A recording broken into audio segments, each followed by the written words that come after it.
Hey, it's Camo with Nashville Access Facebook Live show here on Music Row in Music City. This is our second prime time show, so you should feel real special because you get to watch the second prime time show, but you should also feel real special because we have Ray Scott as a guest. Who better to have as our prime time guy? Well, you're just saying that because I'm here, man, that's all. Well, yeah. Hey, man, Yeah. you know, like I tell my mom, I appreciate you having me. So, No, it's great to have you on the show. It's been a while since we talked. yeah. You've got a new album that drops, or it actually dropped this past Friday. Yeah, it's an EP, Honky Tonk Heart. Nice. Pretty excited about that. It's kind of a, you know, it marks, I think, the beginning of a new creative period for me that hit me, you know, here I guess now a couple of years ago, and yeah, pretty excited about getting it out there and seeing what people. So far it seems like it's hitting them pretty good. So You have such a distinct style. I mean, you're traditional, but you still write with that tongue-in-cheek kind of.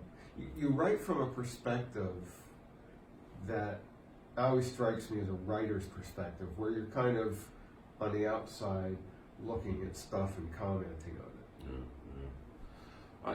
I do that. I think, you know, I kind of started doing that maybe by accident. I think one of the things is, you know, as a songwriter, everybody kind of writes what they live, and I do that too. The things that happen to you in your own life. But, you know, I realized a long time ago that if you're only writing about yourself and the things that happen to you, man, it's just going to get boring after a while. Yeah. But you have to have an element of who you are. Oh, for in sure. that. Absolutely. Well, it's your own voice, you know, Yeah. at the very core of it. So yeah, but I do a lot of observational stuff. I like to make fun of stuff. I like to, You do that with including social media. myself. You know Yeah, what I mean? yeah. Yeah, you know, it just kind of is what it is. You know, I've more or less evolved into this over the years. I think I pretty much started out like this. You perfected it. Yeah, perfected it, or just sort of. I guess gotten more comfortable in my own skin with it over the years. After I kind of figured out, okay, this is who I am, you know, and so you know, we all kind of have our place, and I figured out my niche, and you know, hopefully, you know, I just keep getting good ideas. You know, that's the trick, you know. And there's no shortage of goofy things to write about today. Oh man, yeah, there's plenty of that, and some of which is, you know, I'll have to save for the Blue album, but yeah, there's plenty to draw from nowadays for sure. How do your audiences? I think seeing your shows, you have a really dedicated group of people that are into what you do. Yeah. You know, every artist and songwriter, you know, the most important thing for them is to find those people that do get what they do and support it, and you know, and drink the Kool-Aid, Yeah. so to speak. I mean, you know, I've been lucky enough to have people. I mean, those are the people that allow us to make a living doing what we do, especially on our own terms. You know, when you don't do it from the major label or big radio platform, obviously every little bit helps. And so the more people you get in your corner like that get what you do on a certain level, and celebrate it and share it with their friends, and you know, shout from the rooftops, you know, that's such a valuable thing. And I've been really lucky, really blessed to have a lot of those people in my life. So, and you know, I've been doing it a while too, and it takes a while. You know, I mean, I still have people message me on Facebook or Instagram or something and say, man, I had no idea, I never heard your name until this weekend or whatever, and now I'm a fan, and that's just the coolest thing. You know? I was going to say, how cool is that? It's what, you know, I mean, it's what kind of keeps you going, keeps you on track, you know, because there's plenty of stuff that, you know, in this business that will make you sit up and question yourself, say, you know, and say, why the hell do I bother, you know, as it is with a lot of different careers. But Yeah. So, yeah, thanks for them. Thanks. If you're one of them, thank you so much. I understand you get the joke, and I appreciate it. Is that kind of the secret to your success? It's like a Stephen Wright joke. Mm-hmm. You know, he was the 1, 2, 3 comedian. It's like he'd tell the joke and then he'd 1, 2, 3, and then the audience, I get it. Yeah. That's I call those joke grenades. Yeah. You pull the pin and then you wait. But yeah, it's funny that there have been some people that will comment on the fact that they get it on a certain level, and some people get it on a different level, maybe on the surface level. Some people understand kind of what I'm really shooting for on a different level. Now, that's not with all of it. It's every now and again it is just what it is. But it's interesting to see the folks that the things that appeal to certain people and why. I had an English professor at a college out in California, Northern California. I forget which one it was. It's a few years ago, but he used to send me messages and tell me that he would share my lyrics with his class, which I thought was just the coolest thing. And that was such a compliment to know that somebody would do such a thing. That's a big deal, because I remember what an impact when I was going to high school. I had an English teacher that had come, grown up in California, and he was a real hippie, and we studied Bob Dylan lyrics. So when they have classes now at colleges about Bob Dylan lyrics, and to be put into a category where your lyrics are up for studying. Yeah. Well, and I would never put myself in one of those categories, especially with Dylan or something like that. But I think I guess the stuff that always moved me was just things that were truly said different. I think we live in a culture these days. What's coming out of Nashville. What moved me to Nashville? What got me excited about coming to Nashville, back when were people like Steve Earle and you had Towns Van Zandt and just different people I was discovering way back when. It made me kind of realize country was cool again. My dad went through this. I went through this whole rebellious period, because my dad was a country singer when I was a kid, and back when you're a kid, man, whatever your folks are doing, that's just you have to do the exact opposite. So, but just a lot of the poetry just started appealing to me, the stories or whatever, and I also realized that my voice was a lot more suited for that. The first band I was in was like a hard rock band, and then it was not the right fit. It was an exercise in learning what direction to head after that. But well, as Marty Stewart said, the most outlaw thing you can do in Nashville now is play country music. Exactly, and it's so true. And I don't begrudge anybody any success whatsoever. I just the town that I moved to is not what it used to be. Evolution is always going to take place, but I do miss the originality. I miss the heart. I miss being able to tell the difference in one and the next sometimes.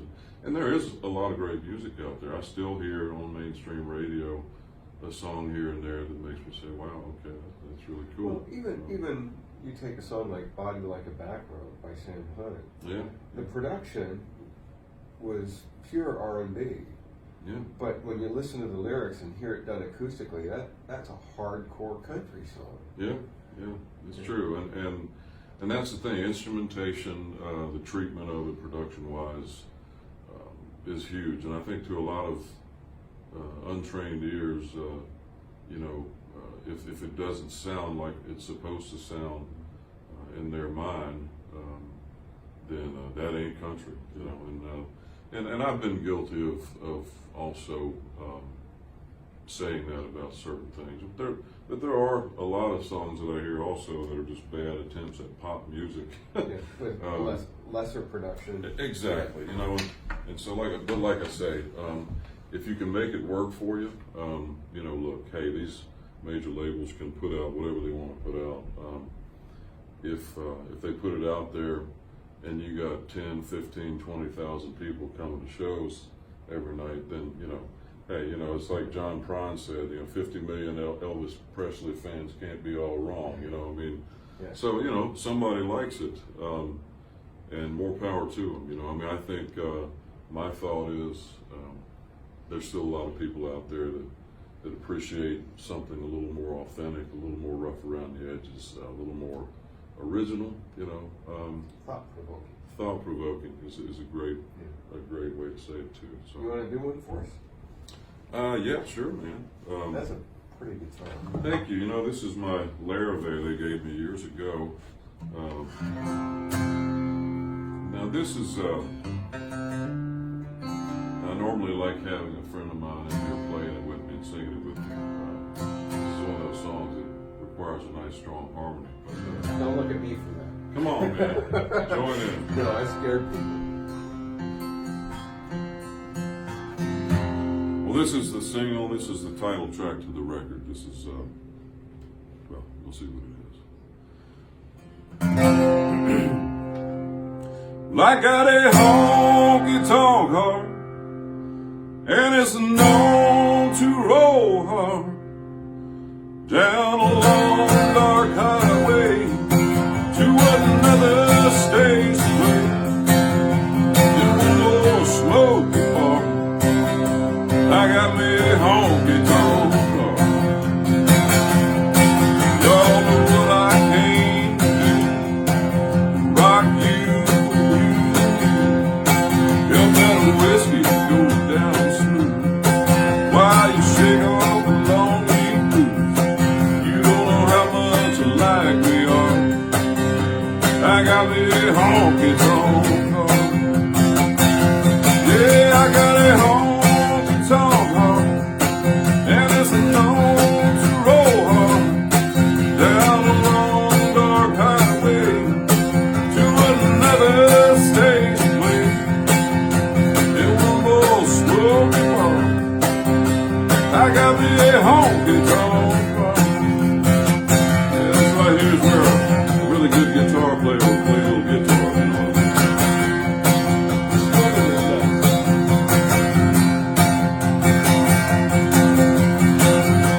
This is where you come in and play a little steel guitar.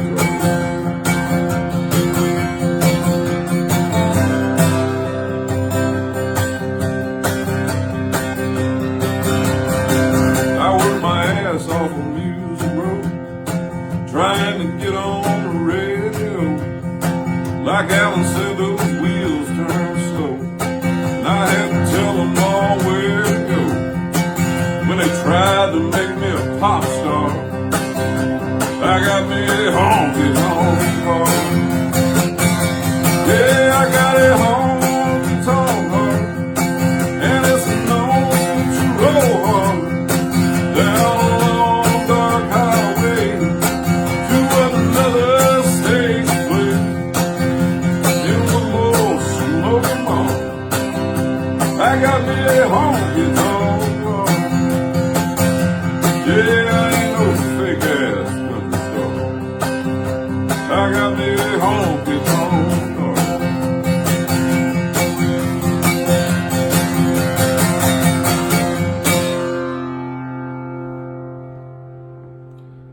That's right. Very nice. Now, before we went on camera, we were talking about, as I mentioned, David Sugar, and so, you know, we got talking about kind of the country music from the 70s, and, well, not just country music, just there was some great music that came out of that. Yeah. Who were some of the people that you got into at that age? Well, you know, at that age, those being the extremely formative years, you know, getting into and what I was exposed to at that point, you know, when you're that young, I don't think you really realize it on you know, on a level of getting into it. It's just kind of what you know. It's what you're being fed, you know. And having a dad that was a singer in a local kind of regional way, you know, he had a very classic kind of country voice, and so I heard a lot of him doing his versions of a lot of the songs that were hits around then and maybe before. There was a huge introduction to Waylon and Merle and Willie Nelson and Johnny Cash, of course. Back then, you know, Jerry Reed, and you know, also you had folks like Roger Miller and Tom T. Hall. You know, my uncle got Tom T. Hall so drunk at a show one time, Tom couldn't do the second set. He filled up a glass, like a iced tea size glass with, I think it was Seagram 7 or something. Man. You know, he killed it, and you know, really. Anyway, thanks, Uncle Lewis. But you know, yeah, and you know, it was a lot of that. Dave and Sugar, you know, I mean, between my dad singing what he sang, and then a lot of my neighbors at the time, the Wesleys, they had a really great stereo system for the time, and a great vinyl collection in their basement. And my dad and them would be over there partying. Now we were kids. You know, you're talking 6, 7 years old. We had to stay upstairs, and the rule was that we couldn't come below the second step into the basement. Yeah. Okay, so what we would do is we'd sit on that second step and just listen to the stuff, and so we did. We talked about, you know, we heard Dave and Sugar, and you know, paper shades to curtains, neon lights to crystal chandeliers. You know, matter of fact, I met John Schweers years ago here in town, who wrote that song. Yeah. So, you know, it was a really, I mean, I'd hear my dad singing John Conley all the time, and you know, it's been such a surreal thing that I've played the Opry 60 times now, and I bet half the time I've played the Opry, I've shared the stage with John Conley. And so it's, you know, just hearing all that stuff, that's kind of the stuff that influenced me, you know. Growing up also in the 80s, after that, you know, of course, and Southern rock, you know, too, was a big part of it. Obviously, whatever you're hearing around you, you know, I've, oddly enough, you know, as country as I am, some of the grooves and some of the chord structures and just the driving melodies, you know, they come, you know, and it's a rhythm section thing as much as anything, but they come just as much from AC/DC as they do from Waylon Jennings. Yeah. You know, it's all about energy. It's all about that kind of 4 on the floor driving thing. So I tend to go to that trick on a lot of the more up-tempo stuff. The slower stuff, I don't know where the hell that comes from. Okay, now we'll talk about the new album in a second, but who was the first concert you ever went to see? Gosh, you know, on a big level, or just well, let's see. First concert, honestly, that I ever went to, as far as a really big concert, was Boston. Right. Yeah, oddly enough, my cousin took me to that. And as a teenager, the stuff that interested me as far as going to concerts was just whatever my friends were doing. We'd all get together. We'd go see AC/DC. We'd go see Aerosmith. You know, I want to say, you know, one of the first country concerts that I went to, because my dad didn't drag me to it, was probably, it might have been Diamond Rio, honestly. It's odd because, you know, I have such an appreciation for so much of that stuff right now, but yeah, as far as going to see these guys play live, I was in my 20s or late teens before I really started going out and seeing country concerts. So. Mine was Charlie Pride. Really? Yeah, the early 70s. Wow, that's great. And I was more there to see steel player Gene O'Neill at Yeah, the time. yeah. You know, it's funny. Have you ever heard of Sarah Jory? Yeah, great steel player. She's played with me some in Europe, and she went to see Don Williams, but she was there to see steel player. You know, when they were kids. I saw Sarah at the Scotty Steel Guitar Convention in St. Louis. They used to have a Labor Day weekend, and she was 15, and blew guys like Evans, and those guys were just chins down around the floor, unbelievable. Well, she's an entertainer. I mean, not only is she a great steel player, but she is a great entertainer. Yeah. She brings an energy to the band that rarely exists, especially with someone doing that. Yeah. Okay, let's talk the new album. It's 7 songs? It's actually 5. Yeah. But it feels like 7. Yeah. And every day is better than the next. That's right. No, it's 5 songs. Trust me, I wish it was 7. Yeah. I was telling someone earlier, I'm kind of starting to adapt to the new EP way of thinking, because you can kind of keep a new release happening more often, which I think is probably pretty important these days in this age of click and how quickly people consume and move on. But yeah, it's 5 songs, and it's funny. This one, there's 3 of the songs are a little slower, and that's not something I would normally do. But all the songs, for one reason or another, just made sense for me to sort of not only introduce Honky Tonk Heart, the EP, to people, but to introduce people kind of to the beginning of what my newest sort of creative evolution has been. When I released Guitar for Sale here going on 2 years ago. It doesn't seem like 2 years ago. Ain't it crazy? I know time just flies. That's a good album too. Thank you, man. That album was a combination of a lot of songs that were older, some of which I had in my back pocket for a while that I wanted to release.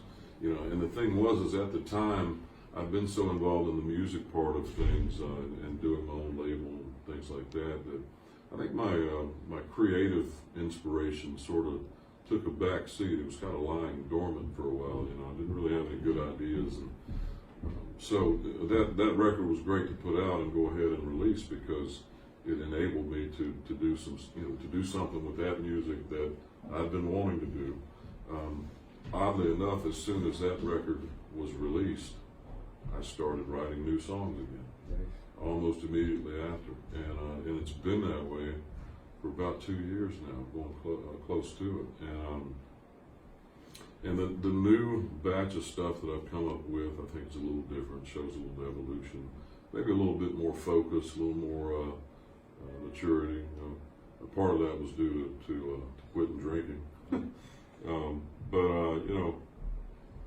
It's an exciting time for me creatively, because I've come up with a lot of things that mean a lot to me. And so Honky Tonk Heart, this EP, is an introduction to this new body of work. And my plan is to continue to release new EPs or whatever, new volumes of this stuff as we go from here on out, and see where that goes. Honky Tonk Heart, the song, is more or less my life story, and it's also an ode to all the troubadours like me, all the guys and gals out there running up and down the highway, without the budget of using, having the big buses and things like that. We do it because we love it. It's kind of the traditional country music thing. It's kind of what we bleed,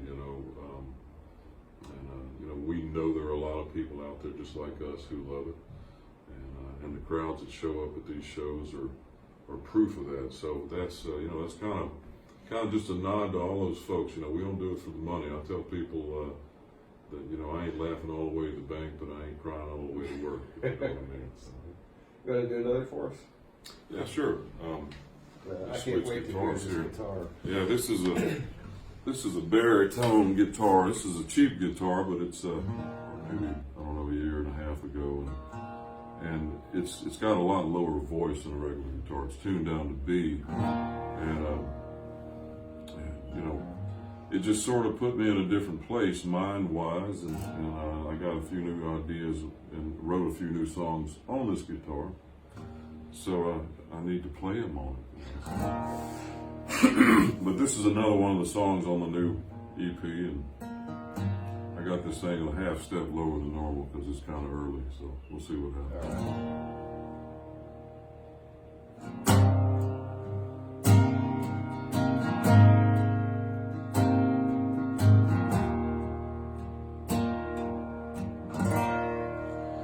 I'm here at this bar.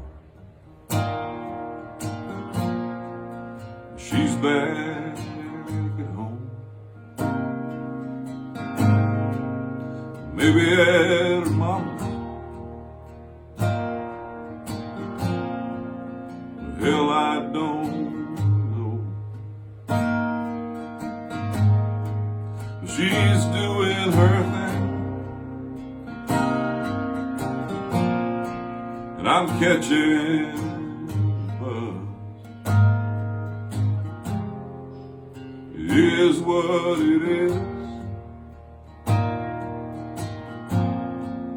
'cause it ain't what it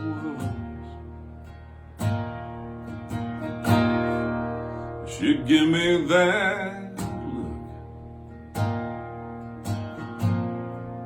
We laid down at night. Now she just looks away.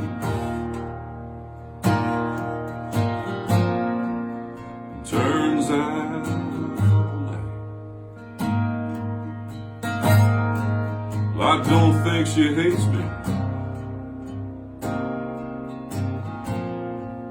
but she ain't in love.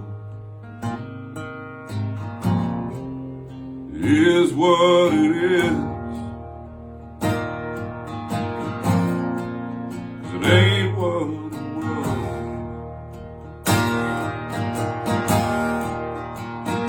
There's a blonde here tonight, she's giving me the eye, and she's smiling, sitting right over there. If I left with that lady, if I called her baby, I wonder, would mine even care? Or would she care?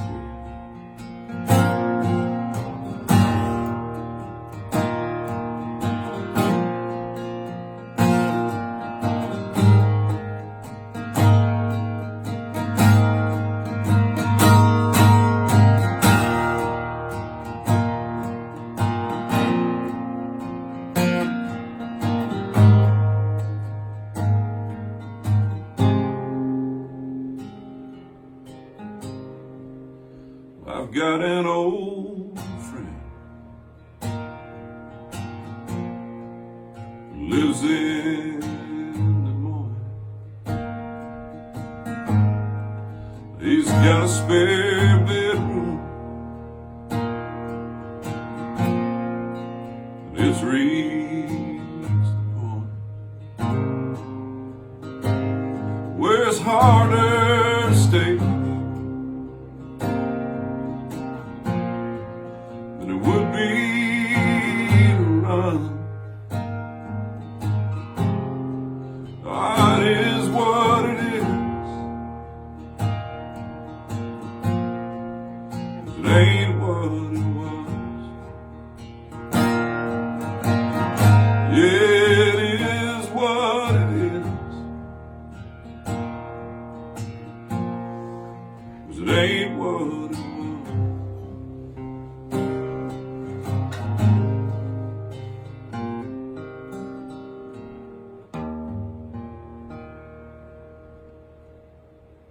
Pretty. That's probably my favorite song on the EP. Oh, thank you, man. Love that. Thank you. So that landed on Friday, so people can go out and get that now. Yeah. absolutely. And what do you got coming up as far as dates? Well, we got a few things. If anybody wants to kind of see what we've got for real, for sure, Because it's all right here somewhere.